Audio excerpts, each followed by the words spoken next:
E sobre a posse do ministro Alexandre de Moraes, à frente do TSE, a gente conversa agora com Francisco Rezec, que já foi presidente, inclusive, do Tribunal Superior Eleitoral. Ministro, bem-vindo, boa tarde. O que significa concretamente essa mudança agora? Claro, vamos ter um presidente com a responsabilidade de estar ali bem próximo da definição eleitoral, né? Estamos aí a poucos dias da eleição. Mas a sua expectativa qual é, a julgar pelo perfil do ministro Alexandre de Moraes para essa função? Veja, o ministro Alexandre de Moraes, embora tenha sido exposto pela mídia com maior frequência nos últimos tempos, sobretudo por conta da relatoria no Supremo de alguns processos, tendo a ver, de algum modo, com o quadro político, ele pode ter parecido, enfim, mais duro, mais xerife do que o seu antecessor imediato na presidência do TSE, o ministro Fachin.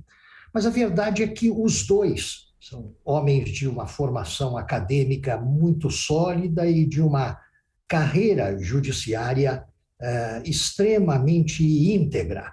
Não vai mudar muito.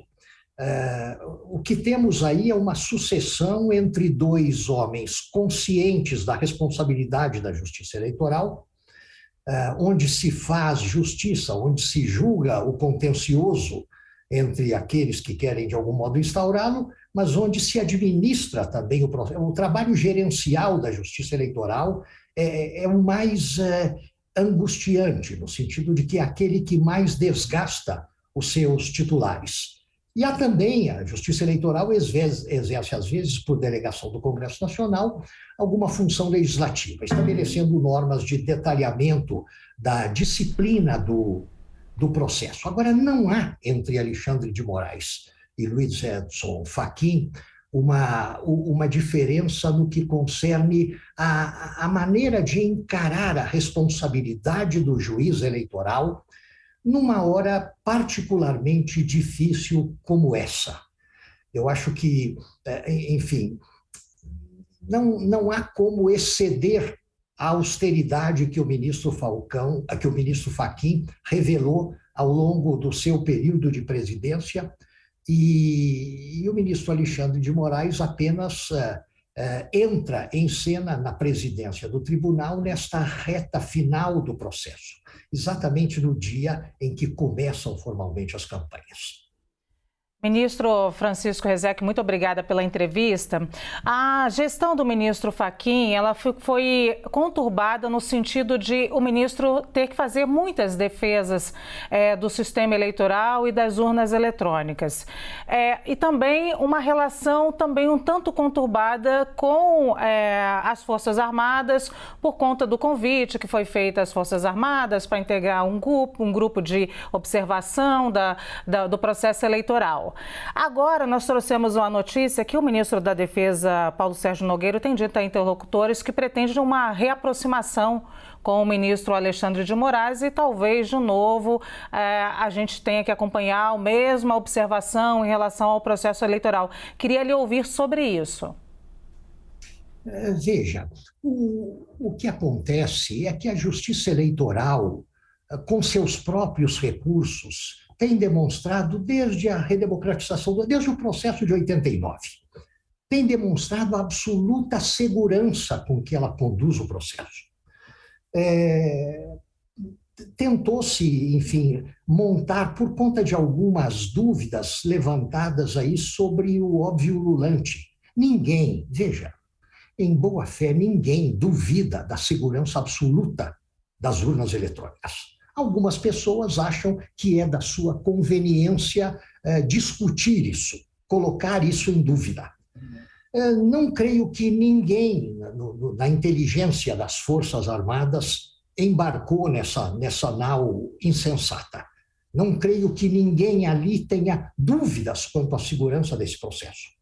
Até porque, afora alguns apaixonados que não contam, o que existe de técnico no aparato das Forças Armadas acompanha o processo, mesmo fora do TSE, mesmo fora de comissões de acompanhamento, à distância, como todos os cidadãos brasileiros acompanham, esses especialistas do estamento militar também acompanham e têm consciência da perfeita segurança do processo.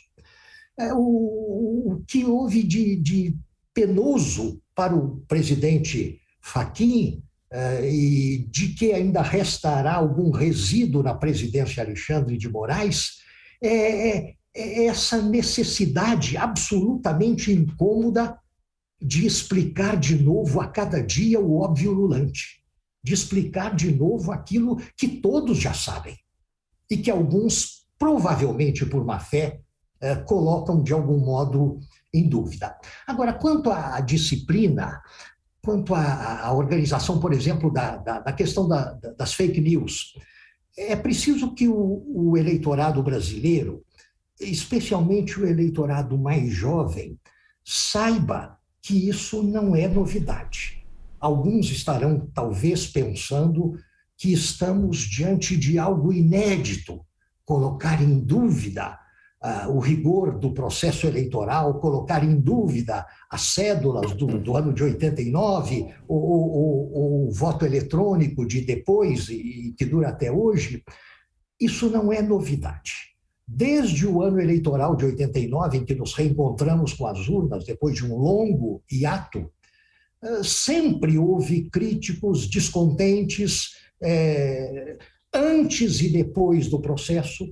Eu convivi na minha presidência do eleitoral em 89, no ano das eleições gerais, eu convivi com esse tipo de atitude por parte de vários dos participantes do processo eleitoral, que antes lançavam inúmeras dúvidas sobre a segurança do processo e depois, enfim, depois de derrotados, digamos, no primeiro turno ou no segundo, ainda lançaram no ar alguma dúvida sobre a correção das coisas. Talvez não eles, candidatos diretamente, mas alguns dos seus assessores de maior desenvoltura verbal e de menor responsabilidade naquilo que dizem.